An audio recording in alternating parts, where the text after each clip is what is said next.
Halo anak-anak semua, kembali lagi bersama Bu Tride dalam mata pelajaran Ilmu Pengetahuan Alam. Bagaimana kabar kalian? Semoga selalu dalam keadaan sehat ya dan tetap semangat untuk belajar di rumah.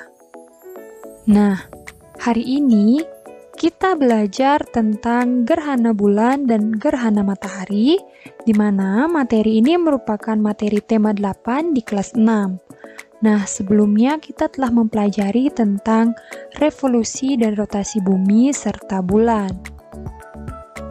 Nah, anak-anak, pada video kali ini kita akan membahas beberapa materi, yaitu materi yang pertama, kita akan membahas tentang gerhana bulan. Kemudian yang kedua, kita membahas tentang gerhana matahari. Dan yang ketiga, kita akan membahas tentang sistem penanggalan. Oke, tanpa berlama-lama, mari kita langsung saja ke pembahasan yang pertama, yaitu tentang gerhana bulan. Nah, pada video kali ini, Bu Tride kembali mengingatkan pengertian dari gerhana. Gerhana adalah tidak terlihatnya suatu benda langit dari bumi karena tertutupi oleh bayangan benda langit lain. Gerhana bulan hanya mungkin terjadi pada malam hari ketika bulan purnama. Nah, anak-anak, gerhana bulan terjadi apabila matahari, bumi, dan bulan terletak pada satu garis lurus. Pada saat gerhana, permukaan bulan yang terang sedikit demi sedikit memasuki bayangan bumi sehingga tertutup. Hal tersebut disebabkan karena matahari lebih besar dari bumi. Maka, nantinya ada dua macam bayangan bumi yang timbul, yaitu bayangan inti atau umbra dan bayangan kabur atau penumbra. Kalian bisa lihat pada bayangan yang berwarna hitam ini disebut dengan bayangan umbra, sedangkan bayangan yang berwarna abu-abu ini disebut dengan bayangan penumbra. Bayangan umbra adalah bayangan inti, sedangkan bayangan penumbra artinya bayangan kabur. Anak-anak, perlu kalian ketahui bahwa gerhana bulan ini ada beberapa jenis. Nah, berikut ini kita akan membahas tentang jenis-jenis gerhana bulan yang biasa terjadi. Nah, Ibu ingatkan kembali, gerhana bulan terjadi apabila matahari, bumi, dan juga bulan berada pada satu garis lurus. Kalian bisa perhatikan, apabila posisi matahari, bumi, dan bulan seperti ini, nantinya akan terjadi bulan purnama atau bulan penuh, di mana bulan purnama terjadi ketika seluruh permukaan bulan yang mengarah ke bumi mendapatkan cahaya dari matahari, sehingga bulan tampak mengeluarkan cahayanya lebih terang daripada biasanya. Kemudian, apabila posisi bulan seperti ini, maka nantinya akan terjadi gerhana bulan penumbra, di mana gerhana bulan penumbra terjadi apabila seluruh bagian bulan masuk ke dalam bayangan penumbra. Nah, pada gerhana bulan penumbra, bulan masih dapat terlihat dengan warna yang lebih redup. Nah, kalian masih ingat, yang berwarna abu ini adalah bayangan penumbra, sedangkan yang berwarna hitam adalah bayangan umbra. Ketika bulan berada pada bayangan penumbra, maka akan terjadi gerhana bulan penumbra. Kemudian selanjutnya, apabila posisi bulan pada nomor 3, seperti ini, maka nantinya akan terjadi gerhana bulan sebagian. Di mana gerhana bulan sebagian ini terjadi apabila hanya sebagian saja permukaan bulan yang masuk ke dalam bayangan umbra atau bayangan inti, dan sebagiannya lagi ada dalam bayangan penumbra atau bayangan kabur, anak-anak. Kemudian, apabila posisi bulan seperti ini, maka nantinya akan terjadi gerhana bulan total, di mana gerhana bulan total terjadi apabila seluruh permukaan bulan masuk ke dalam bayangan umbra atau bayangan inti. Ketika gerhana bulan total, maka cahaya bulan tidak tampak. Nah, untuk lebih jelasnya, kalian bisa perhatikan gambar berikut ini, di mana apabila posisi bulan pada nomor 1, maka nantinya akan terjadi bulan penuh atau bulan purnama. Kemudian, apabila posisi bulan pada nomor 2 ini, akan terjadi gerhana bulan penumbra. Kemudian, Apabila posisi bulan pada nomor 3 ini, nantinya akan terjadi gerhana bulan sebagian, dan posisi bulan ketika pada nomor 4 akan terjadi gerhana bulan total. Nah, itulah 4 jenis gerhana bulan yang biasa terjadi. Kemudian, materi selanjutnya yang akan kita bahas yaitu gerhana matahari. Gerhana matahari terjadi karena sinar matahari pada siang hari terhalang oleh bulan, sehingga untuk beberapa saat lamanya sinar matahari tertutup dan tidak tampak dari bumi.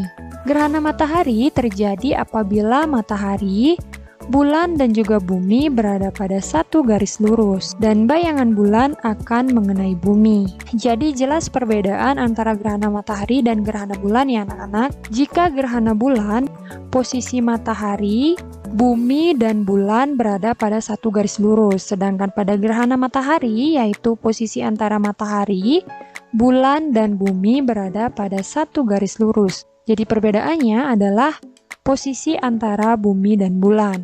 Anak-anak, perlu kalian ketahui bahwa gerhana matahari ini ada beberapa jenis. Nah, apa saja jenisnya? Mari kita bahas satu persatu.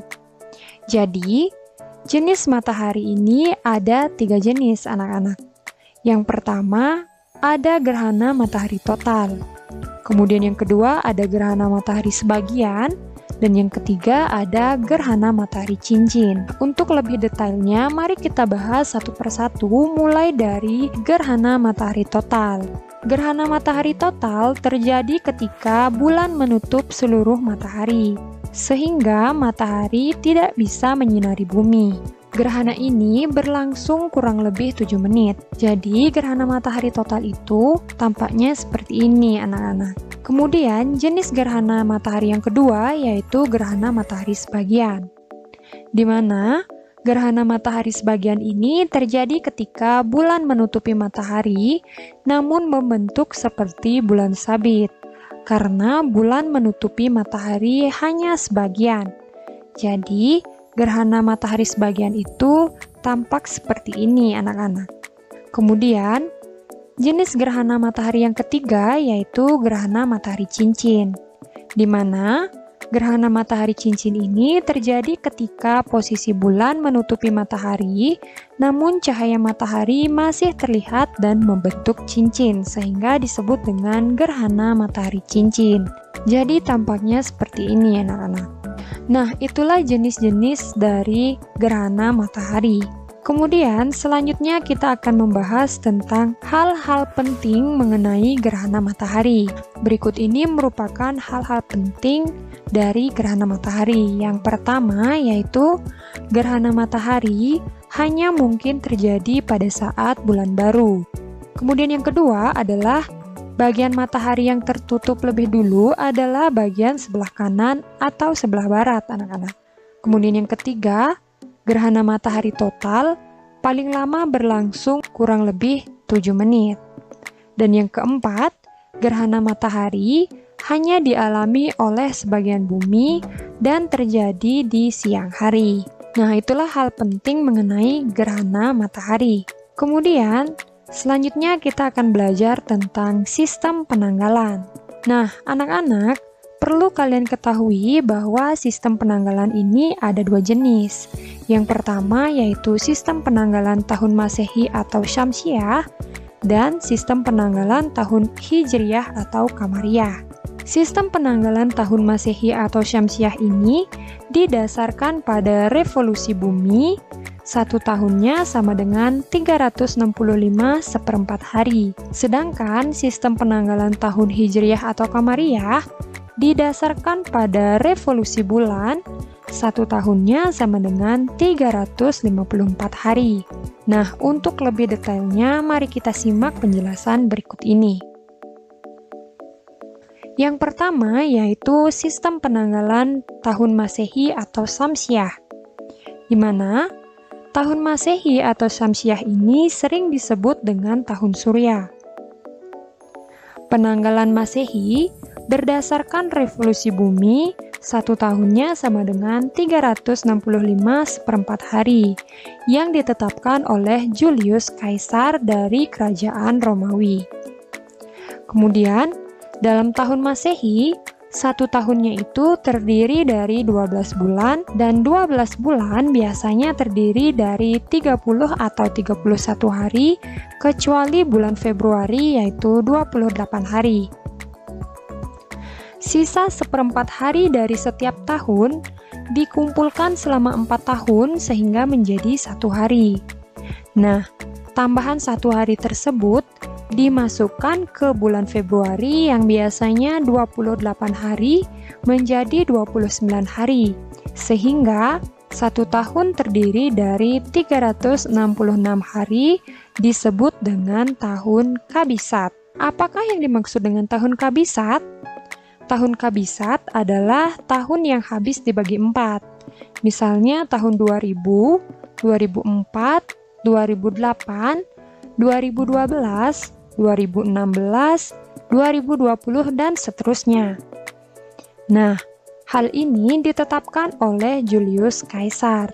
Berikut ini merupakan nama-nama bulan pada tahun Masehi, di mana ada bulan Januari, Februari, Maret, April, Mei, Juni, Juli, Agustus, September, Oktober, November, dan Desember. Kemudian selanjutnya kita akan membahas tentang sistem penanggalan Hijriyah atau Qamariyah. Sistem penanggalan Hijriyah atau Qamariyah berdasarkan revolusi bulan 29,5 hari. Bulan mengelilingi bumi sebanyak 12 kali. Dengan demikian, 1 kali bulan berevolusi lamanya 354 atau 355 hari. Nah, berikut ini merupakan nama-nama bulan pada tahun Hijriyah atau Qamariyah. Nah, yang pertama ada bulan Muharram, yang kedua ada Safar, yang ketiga ada Rabiul Awal, yang keempat ada Rabiul Akhir, kemudian yang kelima ada Jumadil Awal, kemudian yang keenam ada Jumadil Akhir, kemudian selanjutnya ada Rajab, kemudian ada Sya'ban, kemudian Ramadan, kemudian ada Syawal, kemudian ada Dzulqa'dah, dan yang terakhir ada Dzulhijjah. Nah, sistem penanggalan Hijriyah biasanya digunakan untuk memperingati hari besar agama Islam, seperti Idul Fitri yang dirayakan setiap tanggal 1 Syawal, dan Idul Adha diperingati setiap tanggal 10 Dzulhijjah. Sistem penanggalan Hijriyah dibuat pada masa pemerintahan Khalifah bin Khattab. Itulah materi dari sistem penanggalan. Oke anak-anak, demikian materi yang dapat Putride sampaikan pada video kali ini. Semoga apa yang Putride jelaskan dapat dengan mudah kalian pahami dan juga semoga bermanfaat.